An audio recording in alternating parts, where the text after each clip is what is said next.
What if the tears you've been taught to suppress during meditation are actually keys to unlock doorways between worlds? Welcome to the Eternal Library. Today, Soul Traveler, we venture into one of the most profound and least understood phenomena in spiritual practice, the sacred act of crying during deep meditative states. In the hidden monasteries of Tibet, monks speak in hushed whispers of the water of liberation, tears so pure they can dissolve the veils between dimensions, while in the ancient caves of India, yogis discovered that emotional release through weeping creates vibrational frequencies that literally tear holes in the fabric of ordinary reality. The Sufi mystics of medieval Persia wrote extensively about Jirya, the divine weeping that opens the heart to receive direct transmission from Allah, describing how their tears became portals through which angelic beings could enter our realm. And in the sacred texts of Kabbalah, we find references to the tears of Bina, emotional waters that flow from the supernal realms into our world whenever a seeker achieves true spiritual breakthrough. But here's what your meditation teacher never told you, what the modern mindfulness movement has systematically erased from its sanitized teachings. Crying during meditation isn't a sign of weakness or emotional instability. It's actually the soul's natural response to touching the infinite. A biological and energetic mechanism so powerful that indigenous shamans across the Amazon have used crying ceremonies for millennia to access parallel dimensions and communicate with plant spirits.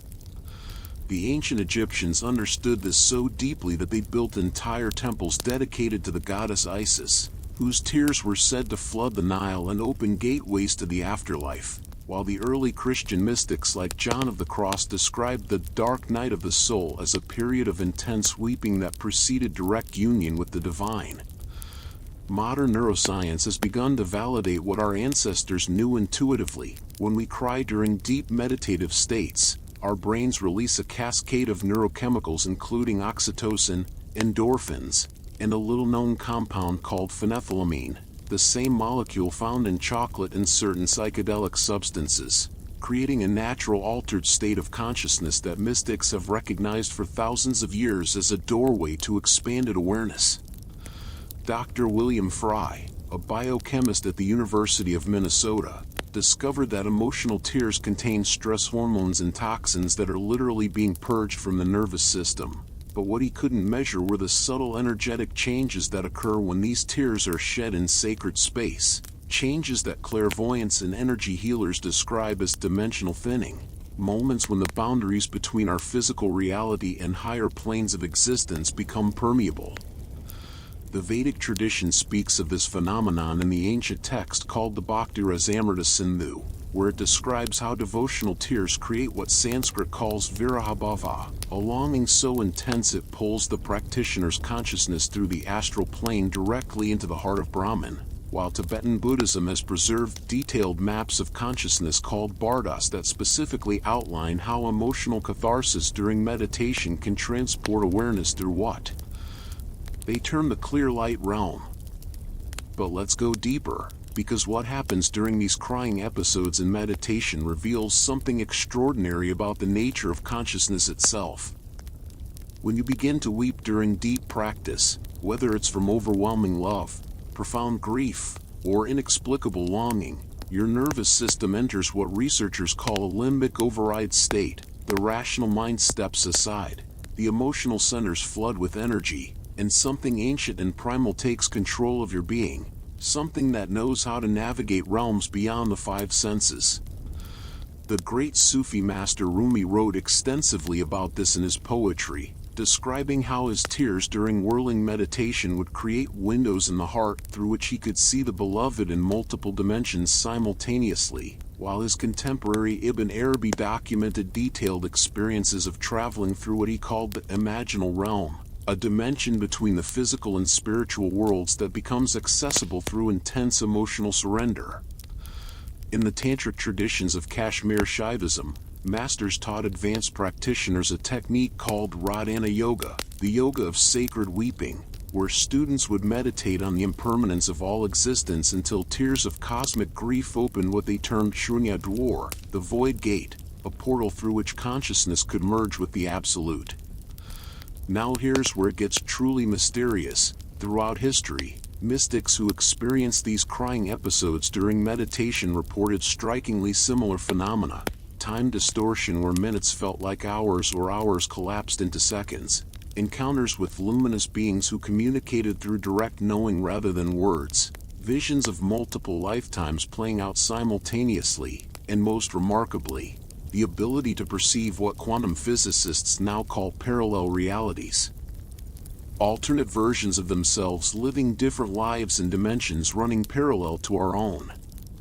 The medieval Christian mystic Meister Eckhart described this state as Durchbruch, the breakthrough, explaining how tears of divine longing could literally break through the walls of being into what he called the Godhead beyond God, while the Jewish Kabbalist Isaac Luria taught his students that crying during meditation activated what he termed Tikkun Olam, the repair of worlds, allowing the practitioner to heal fractures not just in their own soul but in the very fabric of reality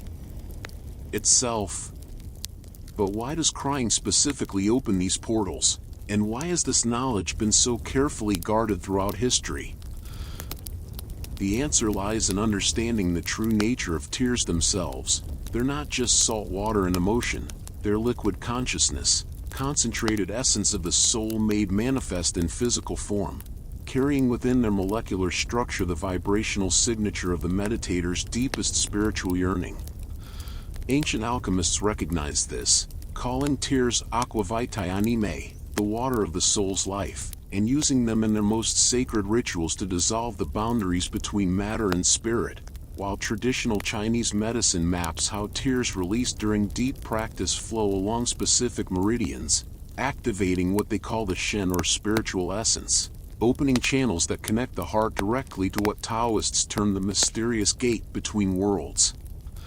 The Hindu tradition preserves perhaps the most detailed understanding of this phenomenon in texts like the Narada Bhakti Sutras, which describe 9 types of sacred tears, each corresponding to different levels of spiritual realization and each capable of opening specific dimensional portals: tears of separation from the beloved, tears of overwhelming gratitude, tears of cosmic recognition, tears of divine intoxication, and most powerfully, tears of Satchitananda, pure being consciousness. Bliss that literally dissolves the meditator's individual existence into the ocean of universal awareness. Modern research into consciousness has begun to validate these ancient claims in ways that would have seemed impossible just decades ago. Studies using EEG monitoring during emotional breakthrough in meditation show brainwave patterns that match those recorded during near-death experiences, while quantum field researchers have documented measurable changes in the electromagnetic environment around practitioners during intense emotional release, changes that suggest consciousness is indeed capable of affecting the fundamental structure of space-time itself. Dr. Stuart Hameroff's research into quantum consciousness proposes that awareness operates at the quantum level within cellular microtubules, and when emotional intensity reaches critical thresholds, as it does during crying episodes in deep meditation, these quantum processes can create what he terms orchestrated objective reduction events that might literally open windows into parallel quantum realities. But here's the crucial understanding that separates true spiritual breakthrough from mere emotional catharsis. Not all crying during meditation opens interdimensional portals. Only tears that arise from what the mystics call fana in Sufism, moksha in Hinduism, Bittul in Kabbalah, the complete dissolution of the ego self in the face of infinite reality. The difference lies in the source of the tears. If you cry from personal pain, trauma, or emotional wounds, you're releasing stored energy but remaining within the confines of your individual psyche. But when tears arise from touching something vast and ineffable, from recognizing your cosmic insignificance and simultaneous divine nature, from feeling the overwhelming love that connects all existence, these tears carry a frequency that resonates with the fundamental vibration of creation itself. The great Zen master Dogen wrote about this in the Shoba Genzo, describing how during Zazen meditation, tears of Buddha nature recognition would arise spontaneously, carrying with them visions of past and future incarnations, encounters with bodhisattvas from distant realms, and direct transmission of wisdom from what he called the eternal now, where all time exists simultaneously. Indigenous traditions worldwide have preserved detailed knowledge of this phenomenon. The Lakotas speak of Hunka ceremony, where ritual crying opens communication with the ancestors. Peruvian curanderos use Yorar con Poder, crying with power, to access the plant spirit dimensions, while Australian Aboriginal Dreamtime practices include specific crying meditations that allow traversal of the song lines, energetic pathways that connect all of creation across multiple dimensional layers. Now let's explore the practical mechanics of how this actually works, because understanding the process empowers you to recognize when these portal moments are occurring and how to navigate them safely. When you enter deep meditative absorption and emotional release begins, your pineal gland, what mystics have long called the third eye, begins producing increased levels of DMT, the same molecule found in ayahuasca and other entheogenic plants, while simultaneously your heart center generates what researchers call heart coherence, a specific electromagnetic pattern that extends several feet beyond your physical body and creates what could be described as a consciousness field capable of interfacing with non-physical dimensions. The tears themselves act as a kind of conductor for this energy, carrying the electromagnetic signature of your expanded awareness down through your chakra system and out into the quantum field around you, creating what advanced practitioners describe as reality fluidity, moments when the normal laws of physics seem suspended and consciousness can move freely between dimensional states. Tibetan texts like the Bardo Thodol provide detailed maps of these states, describing how emotional release during meditation can trigger what they call Chikai Bardo, the bardo of the moment of death that can be accessed while still alive, allowing practitioners to preview and prepare for the consciousness transitions that occur at the moment of physical death, while simultaneously opening awareness to the realm of Dharmakaya, where enlightened beings exist in pure light body form.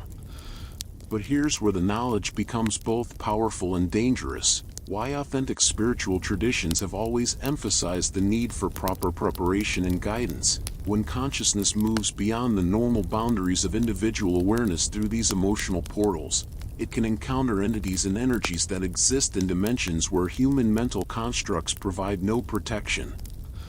The Christian Desert Fathers wrote extensively about this, warning that tears of spiritual ecstasy could open what they called windows to both heaven and hell, requiring practitioners to have strong foundational practice in discernment and spiritual protection, while Islamic mystics developed detailed protocols for what they termed hal and makam, temporary spiritual states versus permanent stations, ensuring that practitioners could distinguish between authentic divine contact and potentially deceptive interdimensional phenomena.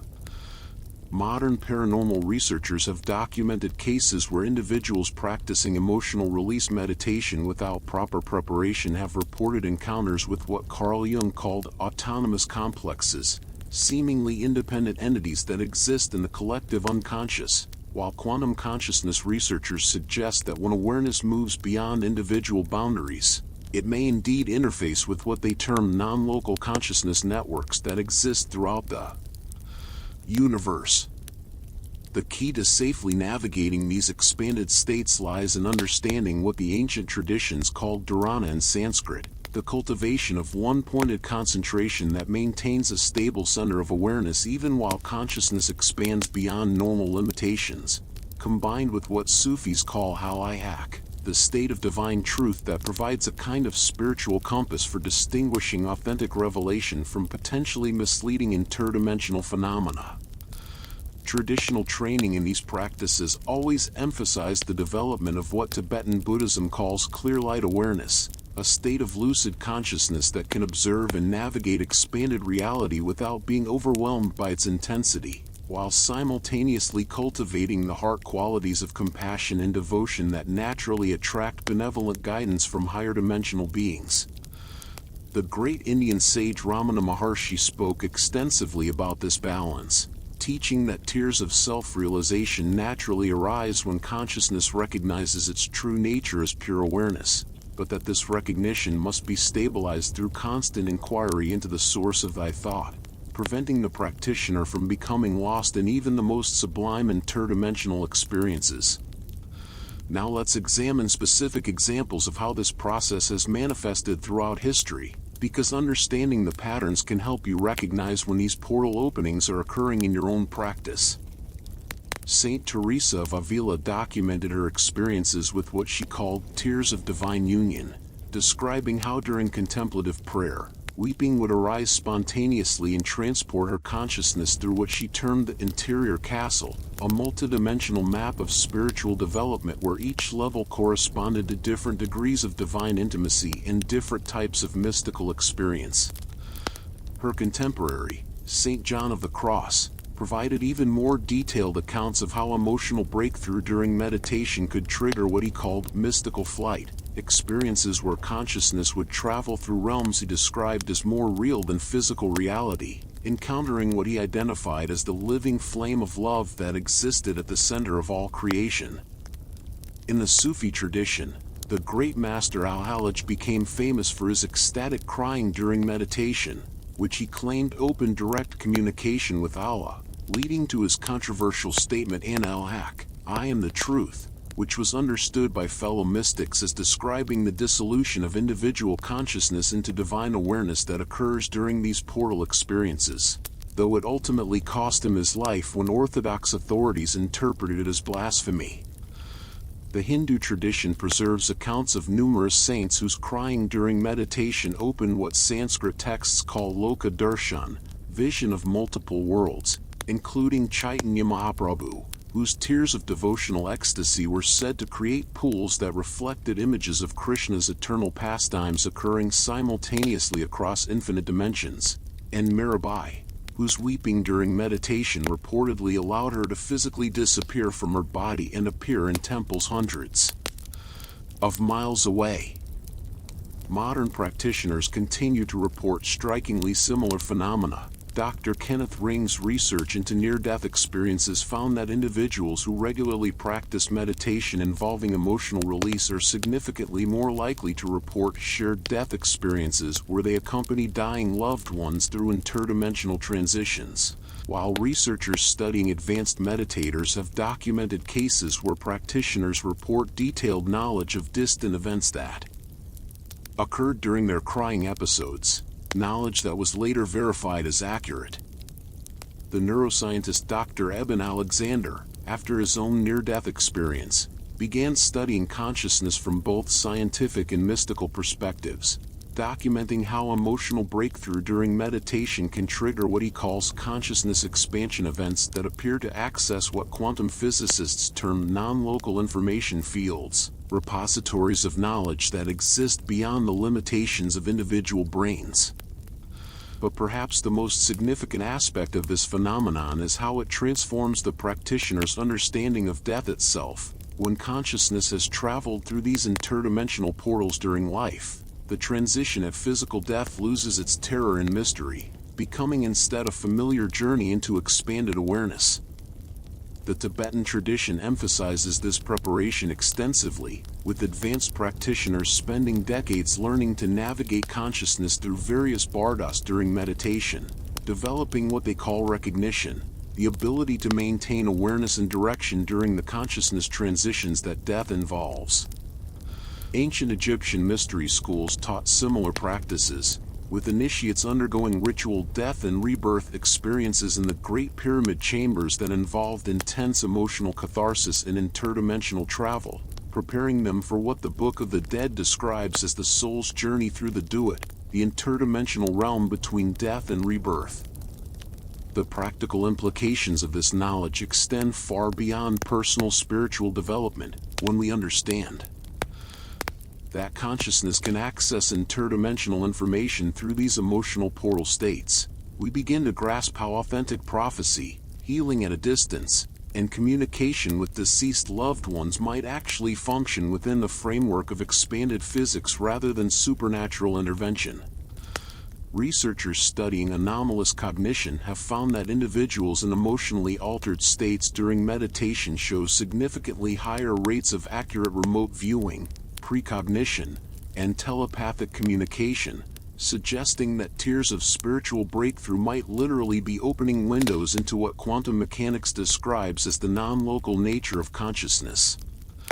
The implications for healing are equally profound. When awareness expands beyond individual limitations through these emotional portals, it can access what Rupert Sheldrake calls morphic fields, informational patterns that exist at the quantum level and influence biological processes, explaining how some advanced practitioners can facilitate healing in others simply through the expanded awareness that arises during their own emotional breakthrough in meditation.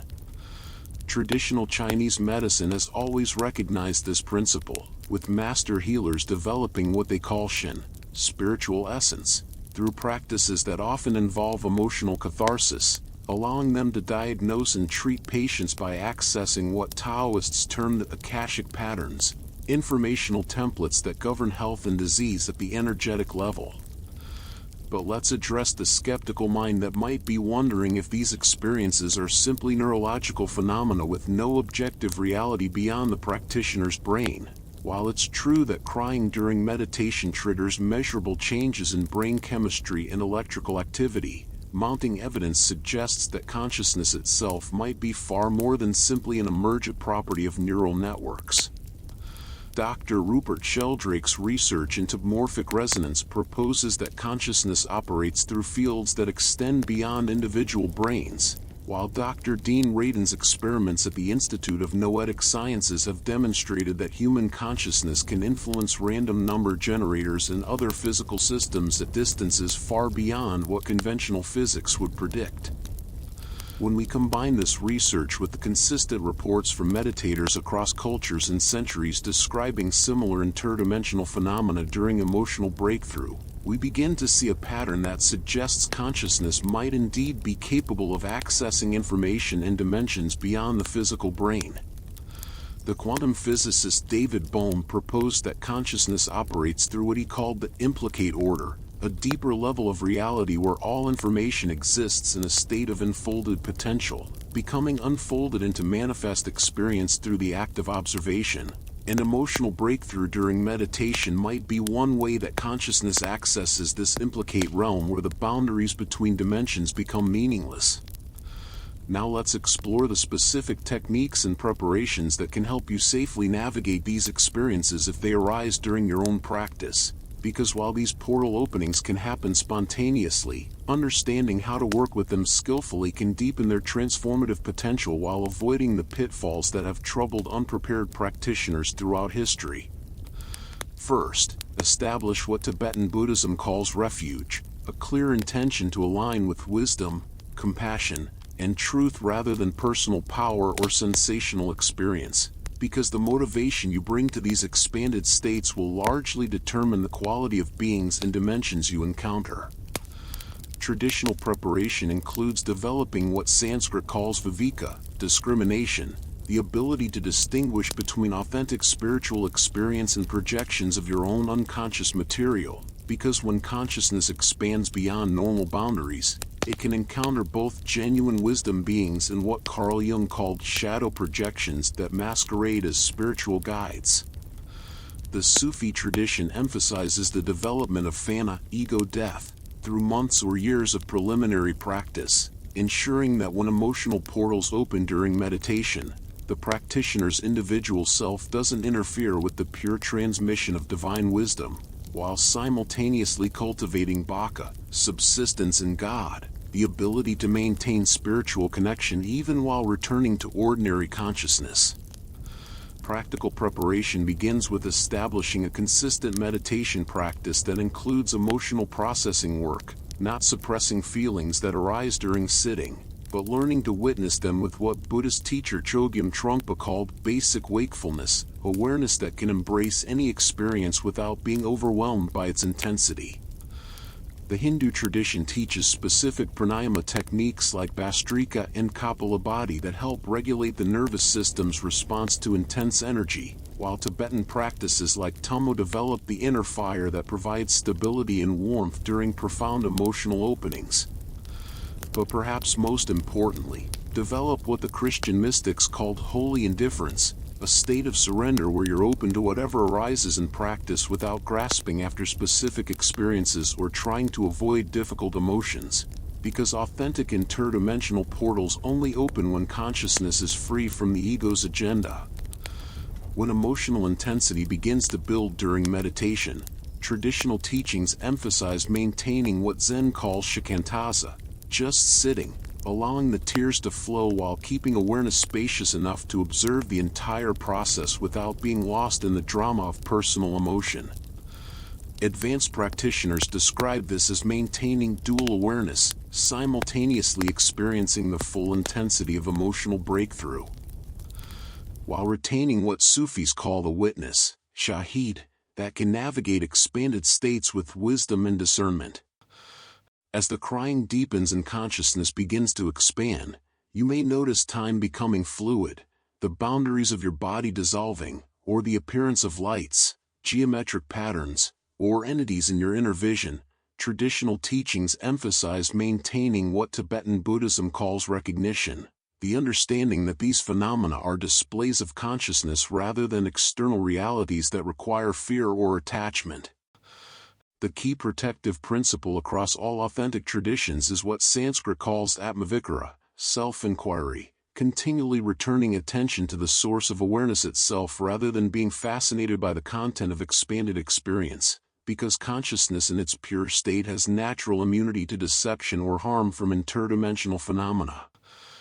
If you encounter beings or entities during these expanded states, traditional protocols emphasize testing their authenticity through what Christianity calls discernment of spirits, asking them to acknowledge the ultimate truth or divine reality as you understand it, because authentic wisdom beings will always point toward greater love, truth, and service, while potentially misleading entities will encourage ego inflation, fear, or dependence.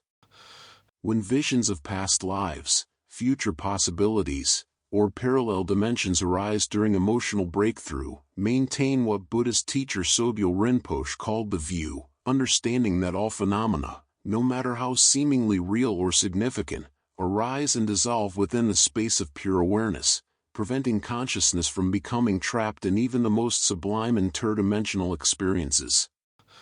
The return to ordinary consciousness requires special skill, because the expanded awareness accessed through emotional portals often feels more real and meaningful than everyday reality, creating what spiritual teachers call spiritual bypassing, using expanded states to avoid the practical responsibilities of embodied existence. Traditional teachings emphasize what Sufis call baka, bringing the wisdom and compassion accessed in expanded states back into daily life through service, creative expression, and ongoing spiritual practice, ensuring that interdimensional experiences become fuel for greater love and wisdom rather than escape from human responsibility.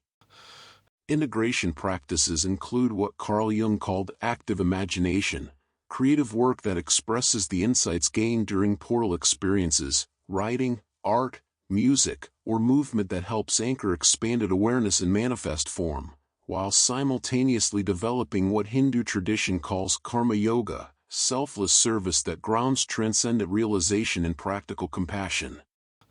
The ultimate purpose of these interdimensional portal experiences isn't to escape physical reality but to recognize what Advaita Vedanta calls Sat Chidananda, the truth that all dimensions of existence are manifestations of one infinite consciousness, and that awakening involves recognizing this unity whether awareness is contracted into individual identity or expanded into cosmic consciousness. Over time, regular experience with these emotional portals during meditation transforms what mystics across traditions call sahaja samadhi, natural enlightenment, where consciousness flows freely between individual and cosmic awareness without dramatic transitions, making the practitioner what Sufis call insan kamil, the complete human being who can serve as a bridge between dimensions. This integration represents the true flowering of human potential, not escape from the world but the capacity to bring the wisdom, love, and creative power of higher dimensions into manifest expression through art, healing, teaching, and loving service that helps awaken others to their own infinite nature. But we must also address the shadow side of this work, because throughout history, Individuals who accessed interdimensional portals through emotional breakthrough without proper preparation or guidance have sometimes become destabilized, developing what psychiatrists call spiritual psychosis, but which traditional teachings recognize as getting lost in expanded states without adequate grounding in practical wisdom. The medieval Islamic scholar Al-Ghazali wrote extensively about this phenomenon, describing how mystical experience without proper ethical foundation could lead to what he called halai battle, false spiritual states, where practitioners mistake interdimensional phenomena for ultimate realization and lose touch with both ordinary reality and authentic divine connection. Modern therapeutic approaches like spiritual emergency developed by Stanislav and Christina Grof recognize that many cases diagnosed as mental illness are actually spiritual crises involving spontaneous access to non-ordinary states of consciousness that require understanding and integration rather than suppression through medication. The key protective factors identified across traditions include maintaining regular contact with experienced teachers who can provide guidance and reality testing, engaging in grounding practices like physical exercise, creative work, and community service, and developing what Buddhism calls right livelihood, practical skills and relationships that keep consciousness anchored in embodied responsibility. Traditional warnings also emphasize avoiding what Tibetan Buddhism calls chodpa, cutting through advanced practices involving emotional intensity or consciousness expansion without first developing what they term shine, calm abiding, the stable, peaceful awareness that can navigate any experience without being overwhelmed. The great Advaita master Nisargadatta Maharaj repeatedly warned students about becoming fascinated with what he called states and experiences, teaching that authentic self-realization transcends even the most extraordinary interdimensional phenomena, resting instead in the simple recognition of what he called I am, pure awareness that remains unchanged whether consciousness is experiencing ordinary life or cosmic visions. This brings us to perhaps the most important understanding of all. While crying during meditation can indeed open profound portals to expanded dimensions of reality, the ultimate purpose of spiritual practice isn't to accumulate extraordinary experiences but to recognize what the Zen tradition calls original face, the awareness that has always been present, watching every state come and go with perfect equanimity. The tears that flow during deep meditation, whether they open interdimensional portals or simply release stored emotion, are always pointing toward the same fundamental recognition, that consciousness itself is the common thread connecting all experiences, all dimensions, all states of being, and that awakening involves simply relaxing into what has always already been true. As we conclude this exploration into the profound mystery of crying during meditation and its capacity to open interdimensional portals, remember that authentic spiritual practice always returns to the heart, not the physical heart but what Sanskrit calls hridaya, the spiritual heart that is the source and destination of all consciousness regardless of which dimensions it explores. The ancient wisdom preserved in traditions worldwide points to a simple but revolutionary truth, that consciousness is not produced by brains but rather brains are instruments through which infinite consciousness experiences itself in apparently individual form, and practices like emotional breakthrough meditation simply dissolve the artificial boundaries that normally limit this recognition. Whether your tears during meditation open doorways to other dimensions, connect you with enlightened beings, allow you to glimpse past or future lives, or simply release the barriers that separate you from your own deepest nature, the ultimate value lies not in the phenomena themselves but in how they serve the flowering of what Sufis call perfect love, compassion and wisdom that embraces all beings across all dimensions of existence. If this journey into the sacred mystery of tears and interdimensional portals has resonated with your soul, share this ancient wisdom with fellow seekers and join our community of truth explorers. Let us know in the comments what aspect of this profound teaching calls to your spirit, for the path of awakening through emotional surrender is walked together by those brave enough to let their hearts break open to the infinite. Thank you, soul traveler, for joining this exploration of consciousness beyond boundaries. May your practice bloom with the tears of recognition that dissolve all separation and reveal the one love that connects every being across every dimension of the eternal mystery we call existence.